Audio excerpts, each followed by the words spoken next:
क्या सावित्री, मैंने सुना है कि मालती की बहू ने अपने सास ससुर को घर से निकाल दिया है।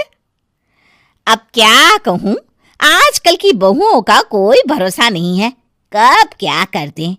मालती की बहू को देखकर कौन कह सकता था कि वो ऐसी निकलेगी। तू सही कहती है, आजकल की बहुओं को देख मुझे तो बड़ा डर लगता है। कहीं मेरी बहू भी ऐसी निकल गई तो।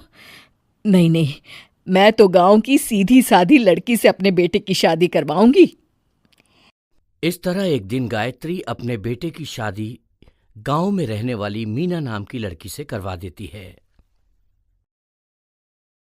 ये लीजिए माँ जी, आपके लिए गर्मा गर्म नाश्ता और चाय।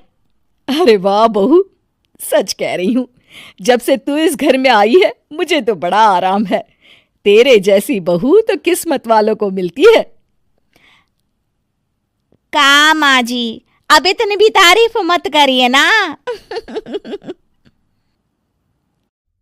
धीरे धीरे मीना गायत्री की चहेती बन जाती है और मीना भी गायत्री को कभी शिकायत का मौका नहीं देती थी। फिर एक दिन, ये ले बहू, आज मैं बाजार से तेरे लिए साड़ी लाई हूं। साड़ी देखते ही मीना का मुंह लटक जाता है। का माँ जी, ये भी कोई साड़ी है? ना, मुझे तो बिल्कुल पसंद नहीं आई। अरे लाना ही था तो कोई अच्छी महंगी वाली साड़ी ले आती मेरे लिए। आप तो ये सस्ती साड़ी उठा लाई। मुझे नहीं ना चाहिए आपकी ये साड़ी, आप ही पहनिए इसे। अरे ये क्या बहू, तू तो आजकल कुछ ज्यादा ही नखरे दिखा रही है।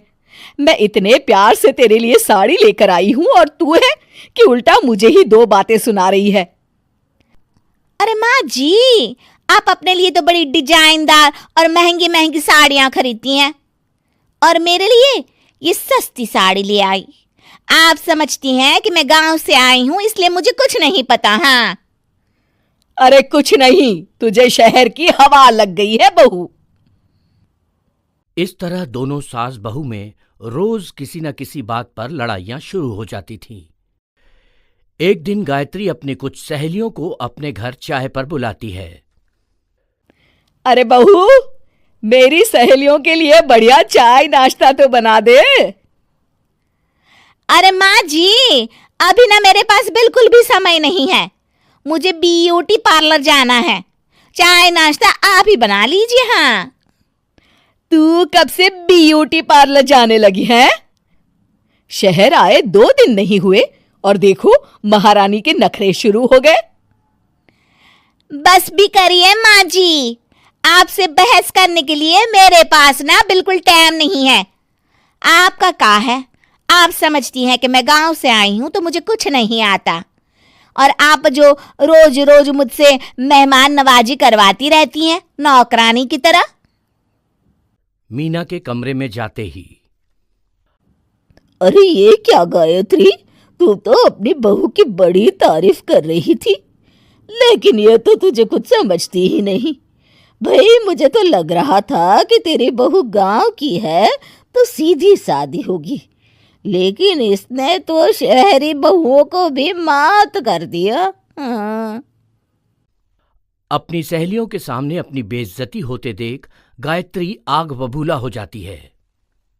अरे क्या शहर और क्या गांव, मेरी तो किस्मत ही फूटी थी जो मैं इसे बहू बना के ले आई। भगवान जाने आगे और क्या क्या करेगी। अब तो मुझे कुछ ठीक नहीं लगता। तू जरा संभल के रहना, कहीं मालती की तरह तेरा भी हाल बेहाल ना हो जाए। अच्छा, अब हम चलते हैं। अपनी सहेली की बातें सुनकर गायत्री थोड़ी घबरा जाती है। अरे ये सुशीला क्या बोलकर चली गई, कहीं इसकी बात सच ना निकल जाए। दूसरी तरफ मीना सारी बातें सुन लेती है।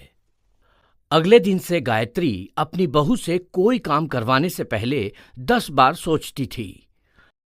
ज्यादातर काम वो खुद ही कर लेती थी।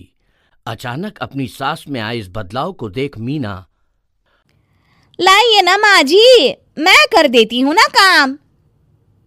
एक बात पूछूं माँ जी, आजकल ना आप बड़ी चुप चुप सी रहती हैं, और अब मुझसे झगड़ना तो दूर, मुझसे खुल के बात तक नहीं करती आप। कुछ नहीं बहू, ऐसे ही। मीना अपनी सास की मंशा भांप जाती है और मुस्कुराते हुए कहती है, अरे माँ जी, चिंता मत करिए, मैं आपको घर से नहीं ना निकालने वाली।